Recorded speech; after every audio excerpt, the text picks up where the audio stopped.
पर आपका बहुत बहुत स्वागत है दोस्तों। जंगल की कहानियों में आपका बहुत बहुत स्वागत है दोस्तों। मैं इस चैनल पर हमेशा सच्ची कहानियाँ लाती हूँ दोस्तों, और खून खराबे से हटकर जिम कॉर्बेट की किताब की सच्ची कहानियाँ जो उन्होंने वहाँ के ग्रामीणों को समर्पित कर एक बुक लिखी है माई इंडिया, उसी से ये कहानी ली गई है दोस्तों। ये घटना है कुमायूं के जंगलों की दोस्तों। गाँव में एक बच्चा रहता था, छोटा सा चरवाहा बच्चा।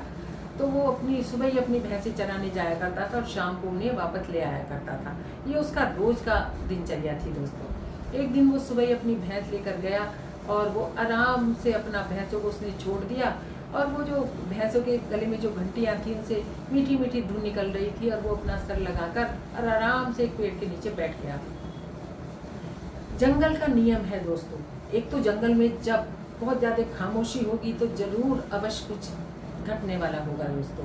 और नंबर 2, जंगल का नियम है दोस्तों कि हमेशा कमजोर का शिकार होता है और ताकतवर हमेशा शिकार करता है। और दोस्तों, जहां बात हो जंगल के राजा की और उसके खूनी झगड़ों की, तो उससे बचना तो नामुमकिन होता है दोस्तों। लेकिन ये घटना एक ऐसी घटना है जिसमें एक खूनी जंग है, और इस खूनी जंग में वो इंसान, वो छोटा बच्चा बच जाता है, क्योंकि उसे एक रक्षक बचा लेता है दोस्तों। तो चलिए दोस्तों, बढ़ते हैं कहानी की तरफ। वो छोटा बच्चा आराम से पीठ लगाकर बैठा था और आराम से अपना भैंसों की जो गले में जो आवाज़ सुरीली आ रही थी उसको सुन रहा था।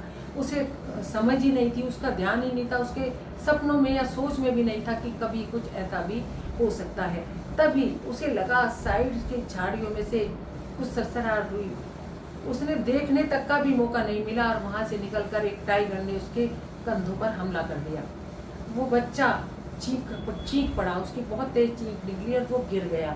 उसके शरीर से खून बहने लगा, क्योंकि उसको पता ही नहीं था ऐसा कुछ होगा। हमला जो था बिल्कुल ऐसा था कि जो सोच में ना हो, तो वो और भी ज़्यादा घातक था दोस्तों। वो जैसे ही उसकी ये आवाज़ उसने सुनी भैंसों के झुंड ने, उसमें उसका एक नर भैंसा हुआ करता था जो उस पर जान छिड़कता था। वो भी नर भैंसा बहुत ताकतवर था।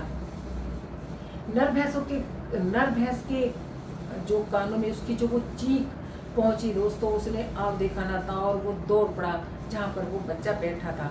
दूर से उसने देख लिया था कि मेरा मालिक खतरे में है। वो दौड़ता रहा और उसने अपने सींग आगे करके बहुत तेज फुफकार निकाली। उस फुफकार से 1 मिनट के लिए टाइगर भी देखने को पलटने के लिए मजबूर हो गया, क्योंकि टाइगर को ये उम्मीद नहीं थी कि जंगल में इस तरह उसका कोई सामना भी कर सकता है, उसे कोई रोक भी सकता है। टाइगर को ये उम्मीद बिल्कुल नहीं थी। भैंसे ने आकर इतनी जोरदार टक्कर उसको मारी टाइगर को कि वो दूर जा गिरा। कहते हैं कि वो बूढ़ा टाइगर था और बहुत कई दिनों से वो भूखा था। बूढ़े टाइगर अक्सर शिकार करने में असमर्थ हो जाते हैं, तभी वो जानवरों को या पालतू पशुओं को अपना निवाला बनाने लगते हैं, क्योंकि वो भागना उनके बस की नहीं रहता। दांत भी कमजोर हो जाते हैं, पंजे भी कमजोर हो जाते हैं। तब तक वो उसको मारता रहा, खदेड़ता रहा। टाइगर ने भी हार नहीं मानी। टाइगर ने भी भैंसे पर बहुत ज़्यादा हमले किए, उसको लहूलुहान कर दिया पंजों से अपने। लेकिन भैंसे ने हार नहीं मानी। वो अडिग खड़ा रहा अपने मालिक के सामने और उसको पीछे धकेलता रहा। इतने में भैंसे भी आ गई सारी। भैंसे वहाँ खड़ी हो गई उसके सामने बच्चे के, और उसको धकेल कर पीछे जंगल में उसने भागने के लिए मजबूर कर दिया। एक बाघ अपने शिकार को छोड़कर किस तरह भागा?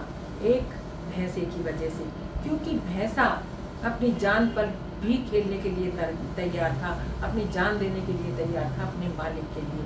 तो इस तरह उसने अपने मालिक की जान बचाई। जब उसे लग गया कि वो भाग गया है, वो अपने मालिक के पास गया, उसको चाटा सूंघा, जैसे कह रहा हो कि अब आप सुरक्षित हैं मालिक। वफादारी का अंत दोस्तों।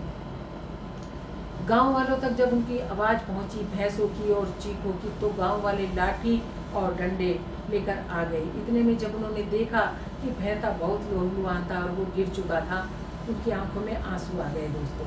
लेकिन भैंसे को भी उठा के इलाज के लिए ले जाया गया। राहू भी जिंदा था, उसको ले जाकर इलाज कराया गया। दोनों सुरक्षित बच गए उस घटना से।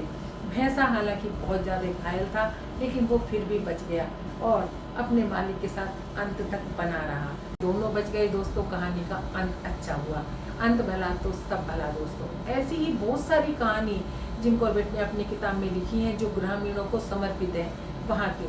तो ऐसी बहुत सारी कहानी मैं आप लोगों के लिए लेकर आती रहूँगी दोस्तों, क्योंकि मेरा मकसद है जानवरों के लिए सहानुभूति।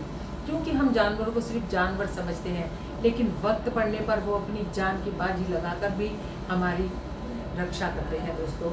हमें जिंदा रखने के लिए वो अपनी मौत भी स्वीकार कर लेते हैं। कल भी एक ऐसी ही कहानी आपके लिए लेके आऊँगी दोस्तों। तब तक के लिए दोस्तों अपना ध्यान रखिए दोस्तों। मेरा चैनल नया है दोस्तों, आप लोगों से एक विनती है, चैनल को सब्सक्राइब करें, लाइक करें और शेयर करना बिल्कुल ना भूलें दोस्तों। तो दोस्तों धन्यवाद।